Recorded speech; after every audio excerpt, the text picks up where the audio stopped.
Hi viewers, welcome back to my channel. ఈరోజు అయితే మేము ఫ్రైడే మాకు వీక్ ఆఫ్ అనమాట. సో మార్కెట్కి అయితే వచ్చాం వెజిటేబుల్స్ తీసుకోవడానికి. ఈరోజు ఫ్రైడే కాబట్టి రూమ్లో సాంబార్ చేద్దామని ఫిక్స్ అయిపోయినా. సో సాంబార్లోకి మునక్కాయలు తీసుకుందాం అనుకున్నా. ఇవి 6 రియాల్ అన్నాడు, 3 పీసెస్ ఉంది. 6 రియాల్ అంటే మన ఇండియన్ కరెన్సీలో 140 రూపీస్. మా ఇంటి పక్కన అయితే మంచి చెట్టు ఉంటుండే ఒకటి పెద్దది. సో మేమైతే ఫ్రీగా తెంపుకుంటుండే. ఇక్కడ వచ్చిన తర్వాత చాలా ఇబ్బంది అవుతుంది వెజిటేబుల్స్ తీసుకోవడానికి, ఎందుకంటే చాలా రేట్స్ ఉన్నాయి. కానీ తప్పదు కదా, తినాలి, ఏదో ఒకటి తీసుకోవాలి. సో తినాలంటే కూడా బోరింగ్ అనిపిస్తుంది. సో ఫైనల్గా పాలకూర తీసుకున్నా, ఎందుకంటే రైస్లోకి బాగుంటుంది. పాలకూర ఫ్రై చేసుకుందామని. సో రైస్లోకే కాదు, చపాతీలో కూడా బెస్ట్ కాంబినేషన్, హెల్త్కి కూడా ఇంపార్టెంట్ అని తీసుకున్నాను.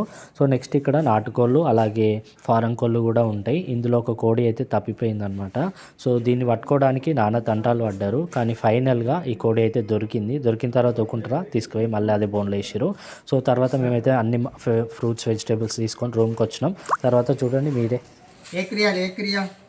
दो रियाल సో రూమ్కి వచ్చిన తర్వాత ఇట్లా ఫ్రూట్స్ వెజిటేబుల్స్ అన్నీ సపరేట్గా పెట్టుకొని రూమ్ క్లీన్ చేసుకొని ఫ్రిడ్జ్ కూడా క్లీన్ చేసేసి అన్నీ అరేంజ్ చేసిన అనమాట. సో వీడియో నచ్చినట్టయితే చిన్న లైక్ ఇవ్వండి, అలాగే మన ఛానల్ సబ్స్క్రైబ్ చేసుకోండి.